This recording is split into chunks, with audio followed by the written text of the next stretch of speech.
Okay, welcome to another Orbiter 2010 video, and in this video I thought I would just simply have another go at this SpaceX launcher to try to get the Dragon module into a stable orbit and then rendezvous with the ISS.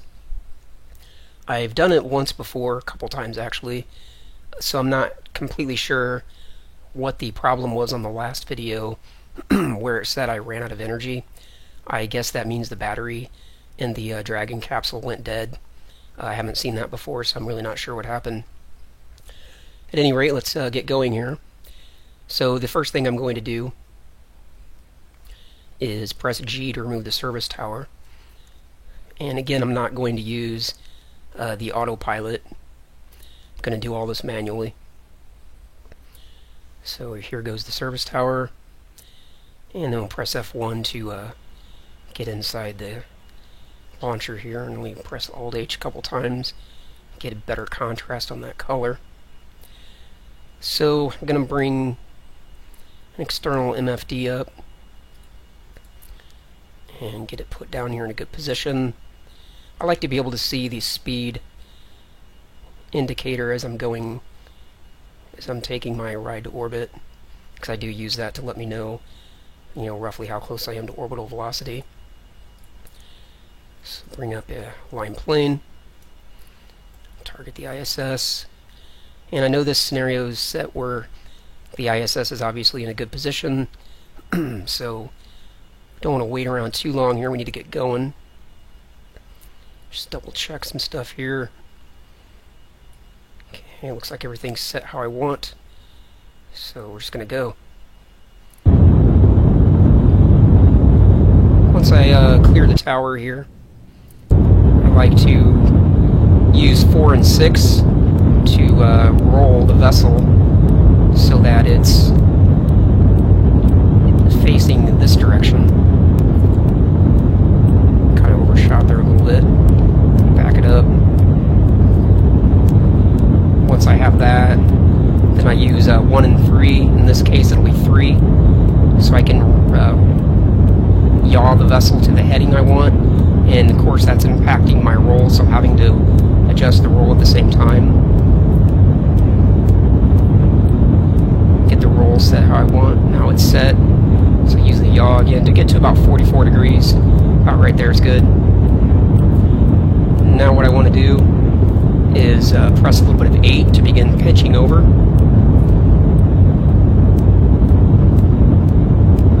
And I want to be at least 70 kilometers or so before I pitch down too much. That'll get me out of the really thick part of the atmosphere, the densest part. Take a look at the outside view here for a moment.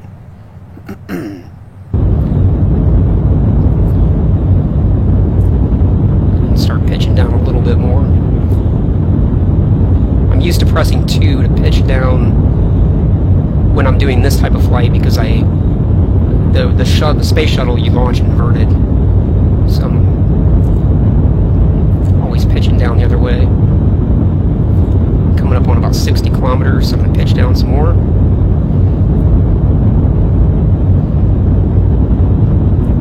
Close to 70 kilometers, so now I'm going to basically get really close to level, coming up on main engine shutdown.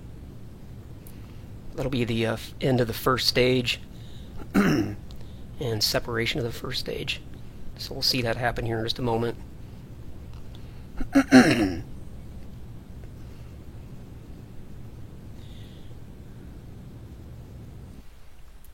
That's MECO on the first stage, and it separates automatically even though I'm doing this manually.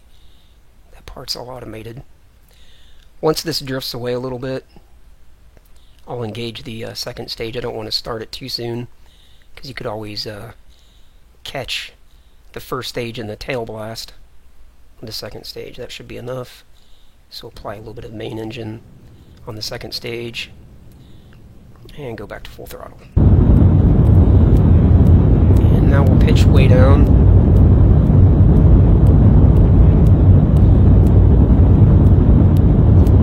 Going for an initial apoapsis of about 350 kilometers. kilometers. That would be my goal.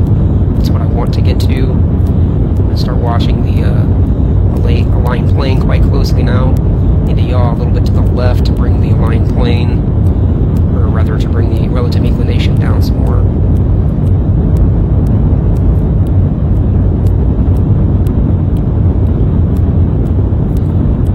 Get that to about 30 degrees, that should be good. And once this starts swinging a little bit more aggressively, I'm going to immediately yaw back to the right, because otherwise you'll overshoot in the other direction. Just keeping an eye on things here. Still got a ways to go. We're about half orbital velocity, close to it.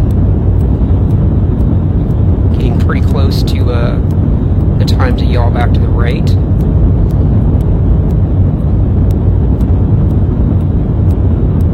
Time to apoapsis is 100 seconds and counting down. I like to keep an eye on that as well. Keeping an eye on that aligned plane MFD, it's starting to swing a little bit more. And as that gets more aggressive, okay, now it's time to yaw back to the right.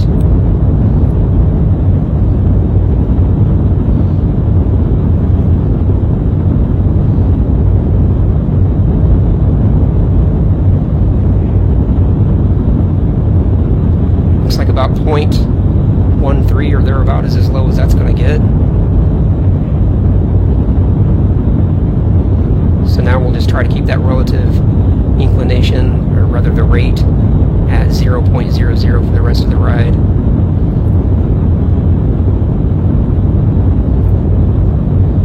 Okay, time to apoapsis is 50 seconds and counting down, showing our apoapsis of 255 kilometers. I'd like that to be, I'd like to gain another 100 kilometers there, so maybe pitch up a bit more here.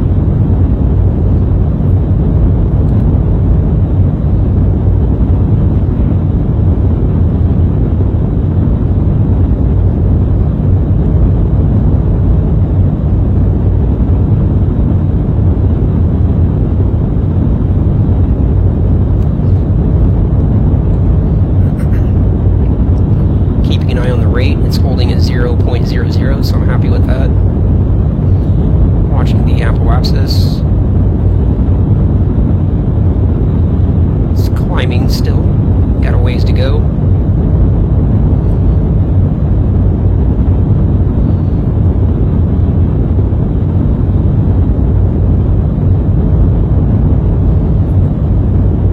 Rate still holding at 0.00, so I'm happy with that. We have about 3,000 meters a second to go.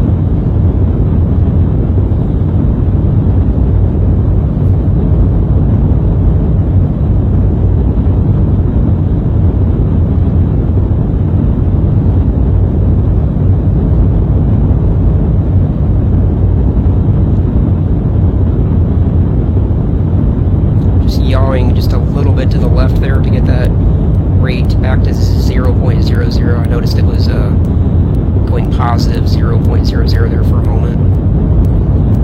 Okay, let me start pitching down now. The apoapsis is getting really close to what I want. And the time to apoapsis is all the way out to 150 seconds and climbing.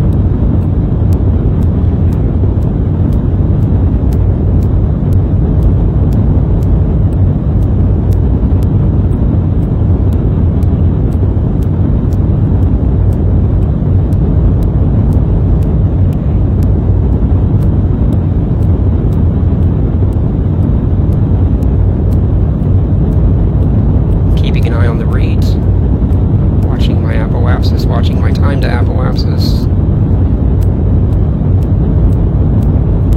About 1,000 meters a second to go.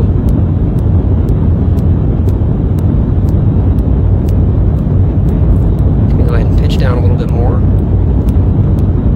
Don't really want my apoapsis to get any higher than it is right now.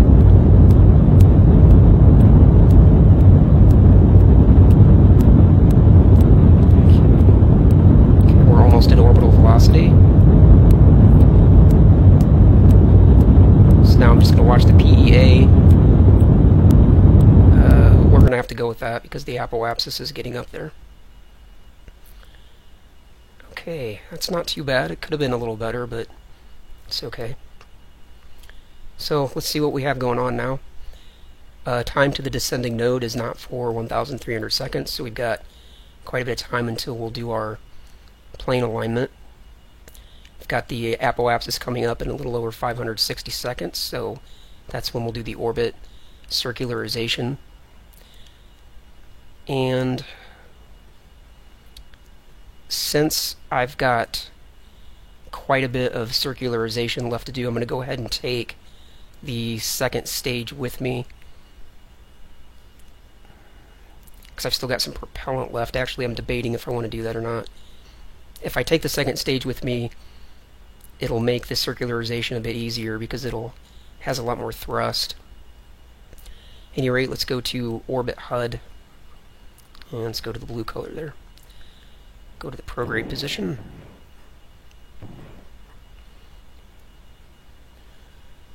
Let me go ahead and jettison the second stage, Shift P. That will jettison the second stage. And the second stage will go ahead and go around and then hit the atmosphere somewhere over here and burn up. So now I'll press F3 to get into the Dragon module. And we'll press the buttons that need to be pressed in order to get this module configured. So it's going to be Shift B to, I guess, blow off these plates. That will allow me to extend the solar array. Shift J to jettison the fairing. Then I press K to extend the antenna, which is for that right there. Press P to extend the solar panel. So you can see that extending now. Once the solar panel is extended, that weird graphical glitch doesn't happen anymore. And on the solar panel, if you press S as in Scott, that will turn off the solar tracking. And then you can press Q like that and W like that to control the solar panel. But I do want sun tracking automatic, so I'm going to press S, and there it rotated. It's now tracking the sun automatically. If I press V as in Victor, I can see the battery charge. I'm going to keep a watch on that this time because that's, I think, what messed me up in the last video. So go ahead and press F1 to get back inside of the Dragon, and now I'll have to reselect, or rather retarget the ISS because I'm in a different vessel now. Okay, we're coming up to apoapsis in 385 seconds.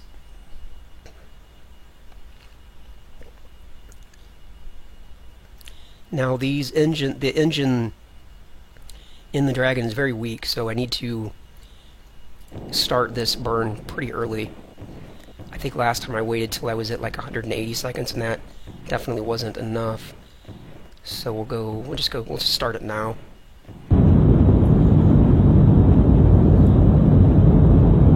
And I'll go ahead and press T one time to get through this burn more quickly. You see that's bringing up the periapsis.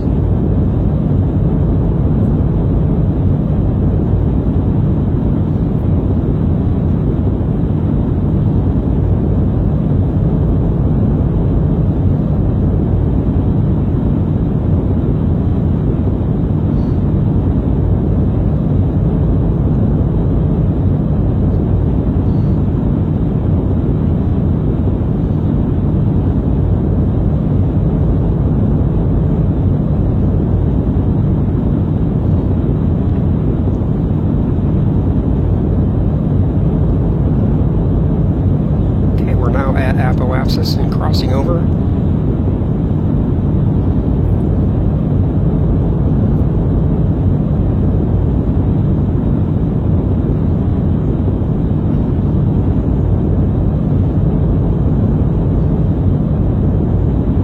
Hopefully I can get this orbit mostly circular.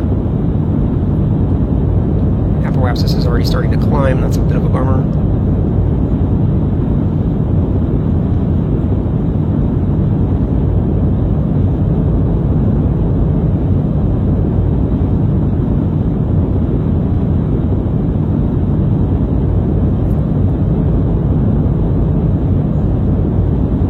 We'll go ahead and go with that, 250 kilometers.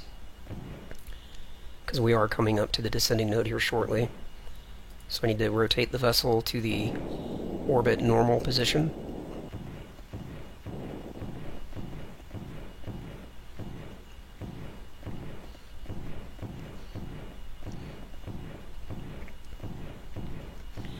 I'll go ahead and press T one time. We're going to get this down so that the time to the node is about 60 seconds.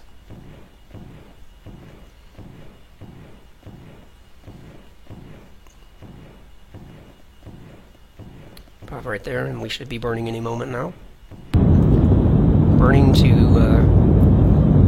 get the plane the rest of the way aligned. Want to get the relative inclination as close to 0.00 as possible, so let me go ahead and press T one time to speed this up.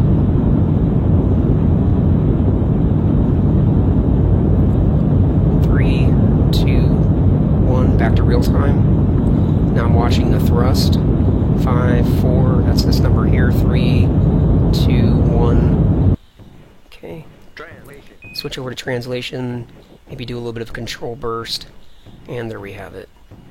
We have the relative inclination down to 0.00, and the estimated thrust is almost 0.00 as well. Okay, so now click Target ISS just to get a sense of where we are. Okay, so we're behind the ISS by quite a bit there. I mean, that's not a lot, but it's a bit. Now I need to determine where in space I'm going to rendezvous with the ISS. So let me select Sync Orbit. I want to use Sync Orbit to do this instead of TransX, just for the fact that I want a really low energy approach to the ISS. I want to approach the ISS at like 10 meters a second or less. And if I use TransX, it's easier in a way, but it tends to have you do larger burns that will have, you know, high energy approaches to the ISS, and there just isn't enough thrust in the Dragon to be able to achieve those types of maneuvers. So I need to do this more like the Space Shuttle and have a really slow and low energy approach to the ISS. Okay, so let me target ISS, and I want to have as many orbits as it will display, which is 18. And now we just have to decide where we're going to rendezvous at. I'm going to use DTMin to help me sort of determine which position I'm going to use. So that's intersection 1, which is over here, which is just some arbitrary spot, I guess, or maybe that's one of the nodes. I'm not sure what that is. Intersection 2 has an even lower DTMin. That's here. Ship's periapsis, that's up here. Ship's apoapsis, that's a pretty good one to use. That's probably the one I'm going to go with. Target periapsis, that's really low.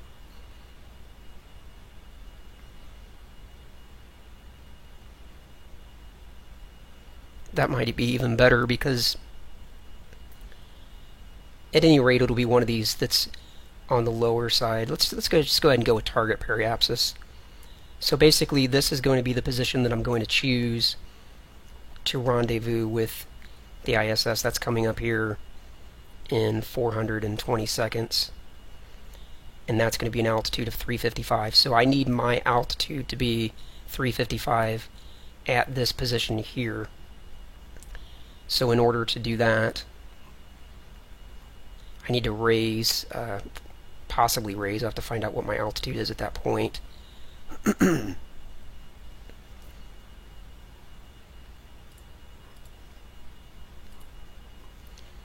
so that's about right here. So I'm going to warp time ahead until my vessel is at this position and find out what my altitude is.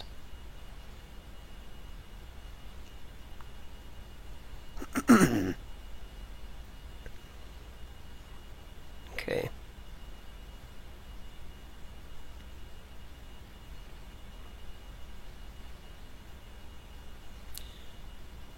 Okay, so at this position, my altitude is 293, so I need to go all the way to the other side and then raise my altitude at this point to 355.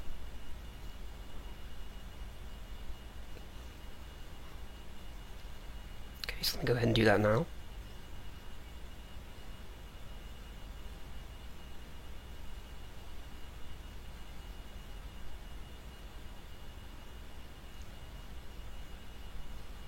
Go to the prograde position.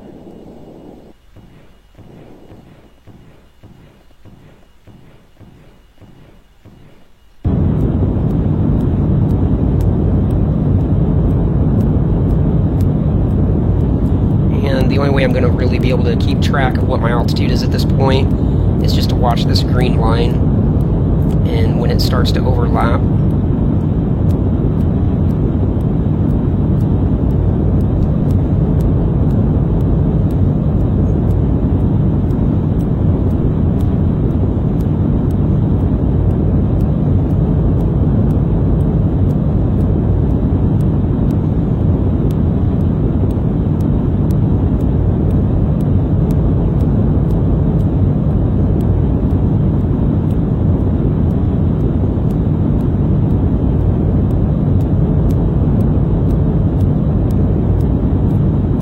right about there.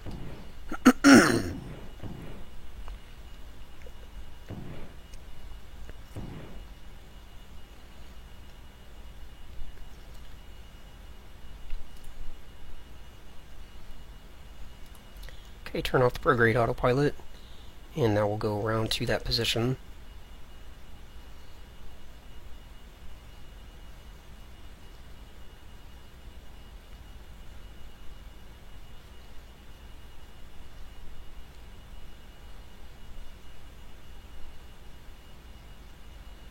Looks like I'm still a little on the low side. You know what, I'm not going to use that after all, because it didn't dawn on me until I got around to this side that I can't determine what my altitude is at this point accurately enough, so I'm going to have to choose like the ship's periapsis or the ship's apoapsis, one of those. Looks like I'll go with the ship's periapsis. That'll be better. That was just a blunder on my part. I don't know what I was thinking, because what you don't have any way to know what your altitude is at some arbitrary point around the orbit, since it doesn't, tell you over here. So that was just a blunder on my part. So we're going to be rendezvousing here at this point.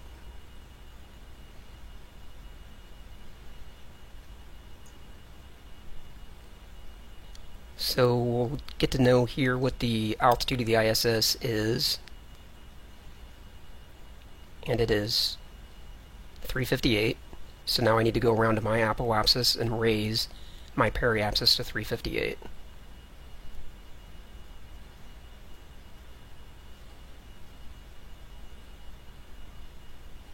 Okay, coming up to apoapsis.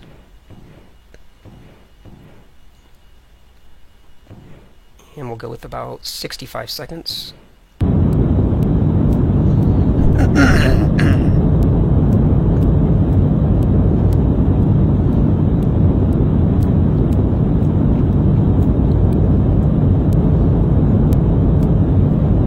Go ahead and press T one time to speed this up. And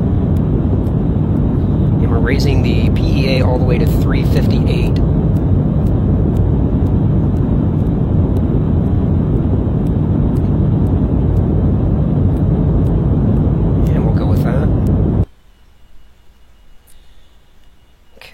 Now we're going to need to go around to the periapsis and adjust the DT min down to 0. Turn off prograde.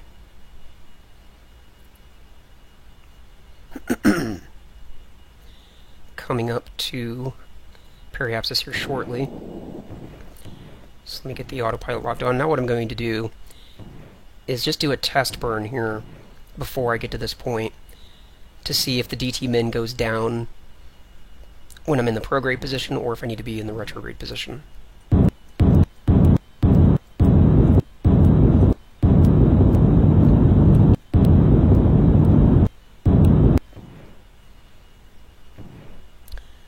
actually I'm going to have to wait to pass this because this is telling me that the maneuver is going to be on this particular point, and that's not going to work. So let me get past this.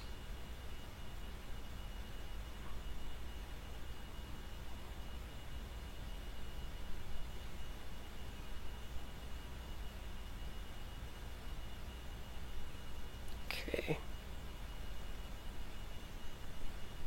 Okay, so I need to go retrograde.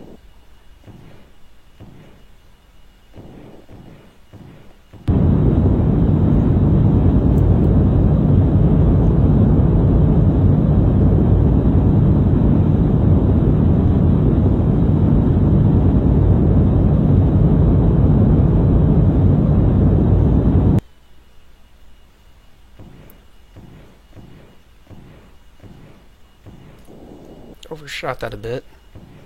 It actually repositioned my periapsis. Hopefully that'll be okay.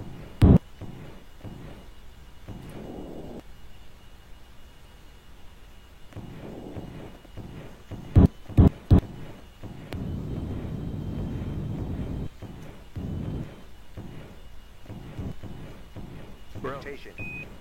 Translation. Alright, DT-min is 0, and it says that our rendezvous is now here because when I did the burn it relocated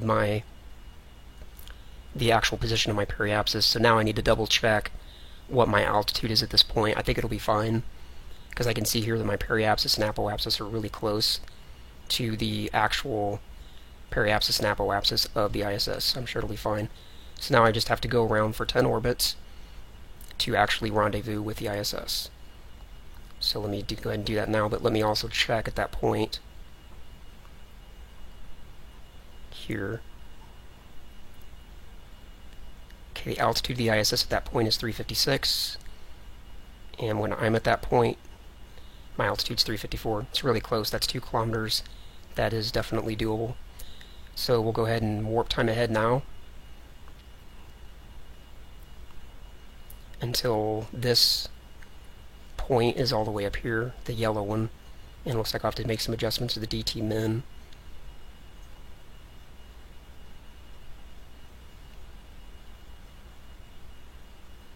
Losing a little bit of time with each orbit, but that's okay.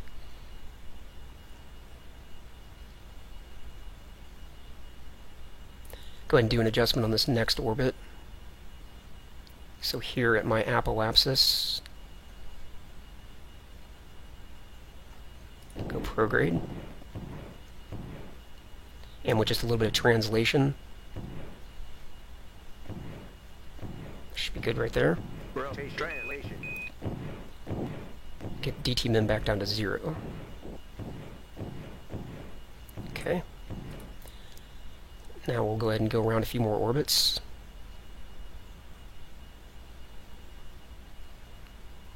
And on the final orbit, we'll make any last adjustment to the DT-min that needs to be made.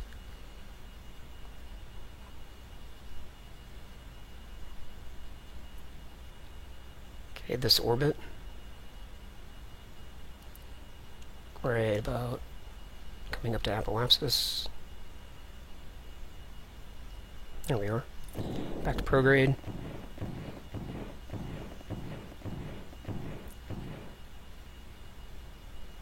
Okay, a little bit of control thrust. Get that DT-min back down to 0. And now we are ready to rendezvous with the ISS. So let's change over to the docking HUD. Bring up ComNav, and I already know that the frequency for the ISS is 131.30. So we'll go with that. Now we'll press select docking. And we can see we're only 24 kilometers away from the ISS, and our relative difference in velocity is only 4.8 meters per second. So by doing it this way, we have a really slow approach to the ISS, which is absolutely necessary for this type of vessel.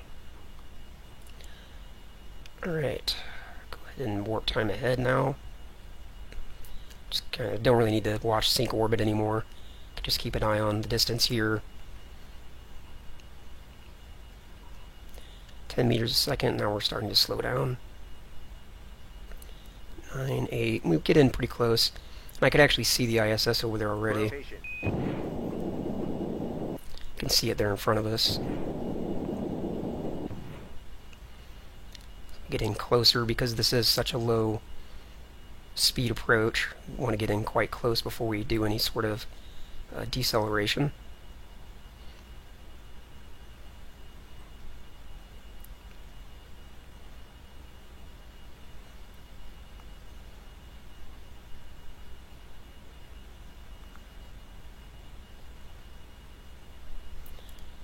Okay, go ahead and rotate now to the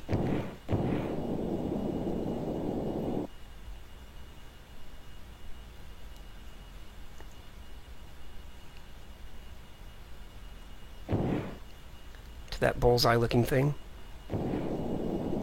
I really need to look up what the actual name of this thing is. Okay, so now I'm going to press T, and I'm just going to keep an eye on the difference in velocity and how close I am to the ISS. Because there's no point in getting rid of this last little bit of velocity until I'm as close as I can be. But I don't want to be any closer than, say, 500 meters.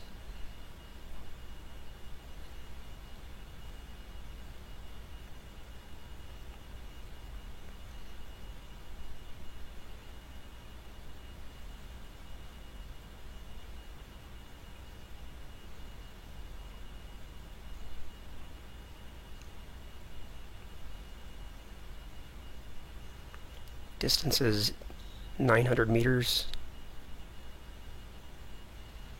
about 800.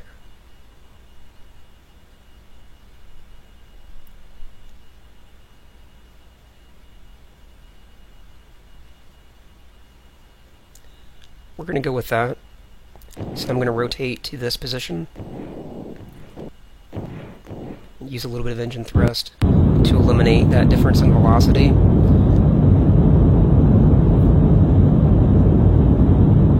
And this basically puts me in lockstep with the ISS.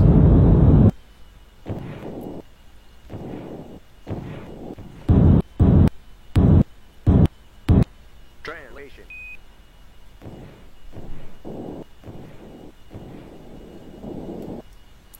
Okay. Rotation.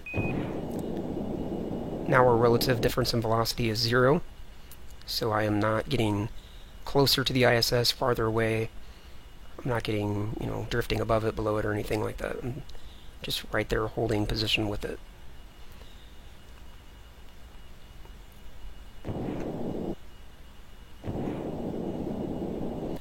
Okay, I'm done with sync orbit.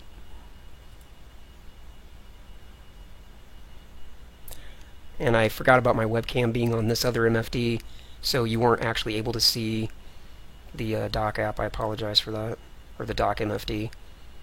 I sometimes forget the webcam is there. So let me bring that up. There it is. Alright, now I'm going to go ahead and do the actual docking procedure. I haven't done that in a while, at least not on I haven't done a video of it in a while. Translation. So I'm going to press Control I. Go to Vessel ISS. And I want a frequency. We'll just pick one of these here. Go to the ComNav. It's 137.40.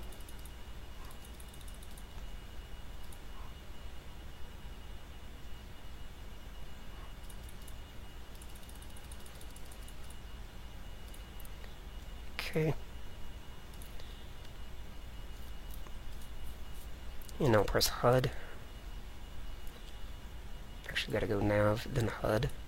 That gives me these boxes. That's a pretty good one. We're in a fairly good position for that. So let's go Nav 2 here. Rotation. Rotate the other direction.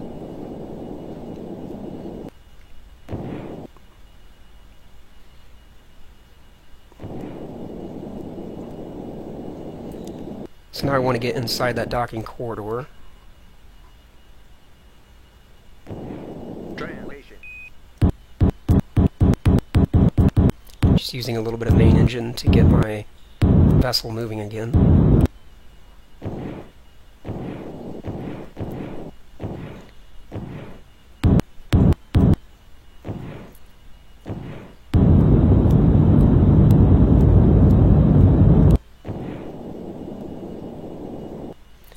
I'm pointing this to the position that I want to go.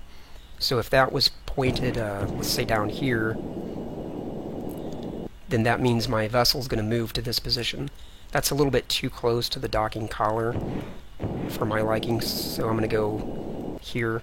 That'll give me 3 docking corridor visuals to go through. So I'm just going to press T a couple times to speed this part up, because that'll take a long time to get up there if I don't. Now I can begin to rotate the vessel and get it in position for docking. Rotation.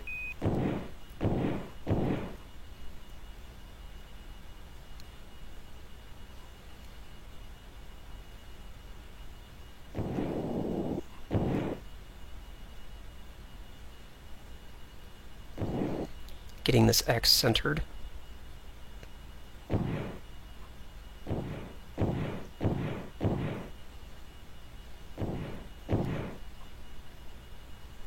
And I do not have non-spherical turned on. I do have other permutations turned on, but not non-spherical.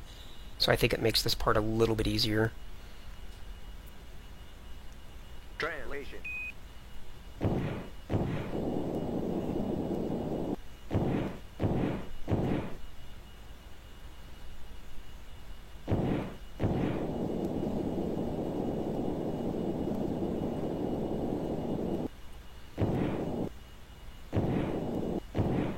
Rotation.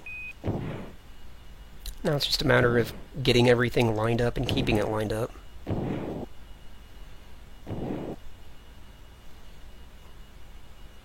Use a little bit of time acceleration to get through this so it doesn't take too terribly long. Translation.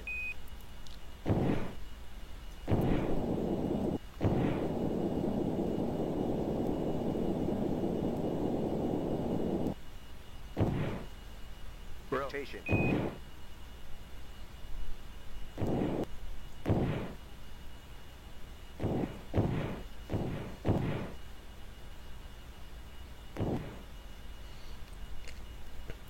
Translation.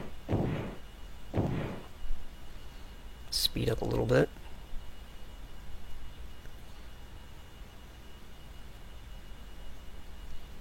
Rotation.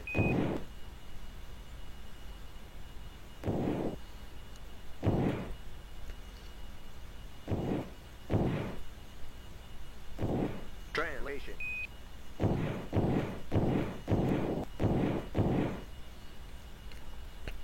Speed up a little bit again.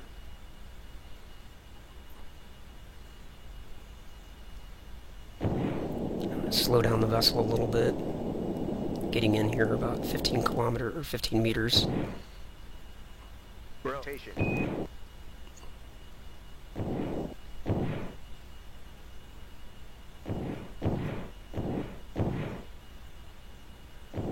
Translation. And I'm going to start using control thrusters for everything. So we're getting in here close enough that we need the precision.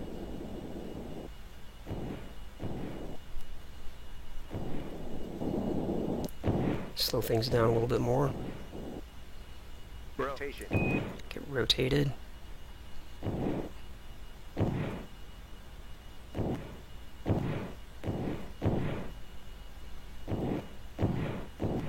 Translation.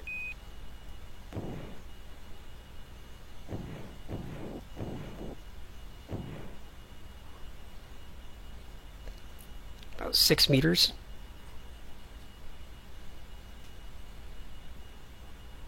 Everything's lined up pretty well. Rotation.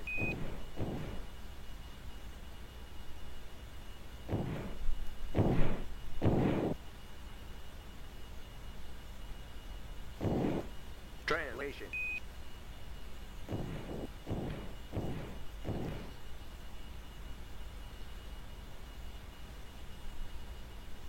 Rotation.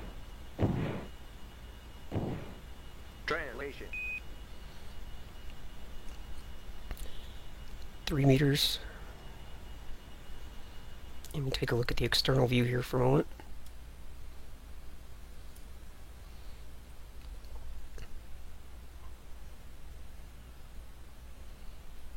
Rotation.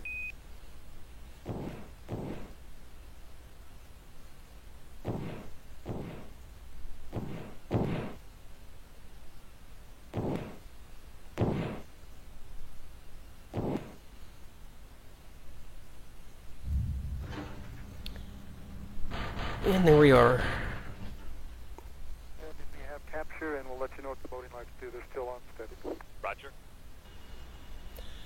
Okay, so that'll be the end of this video. That's a launch of the SpaceX launcher with the manned Dragon capsule as part of the launcher. And we brought it over to the ISS, docked it, did everything manually, didn't use the autopilots. Nothing wrong with using the autopilots. I just think that if you're going to do a video like this, then there's no point in just pressing a button and hitting record for 12 minutes. So I at least like to do everything manually so that I'm, being part of the video. What I'm going to do though is I'm going to save this save this scenario, and in one of my upcoming videos, I'm going to undock from the ISS from the position that I'm in right now, or rather, I'll do everything that I need to do in that next video, but I'll undock from the ISS, and then I'm going to land the Dragon capsule. Actually, landing is probably a bit of a misnomer because it's more like crashing back into the atmosphere safely. So if you liked this video, please leave some comment down below and let me know what you thought. Thanks. Catch you next time.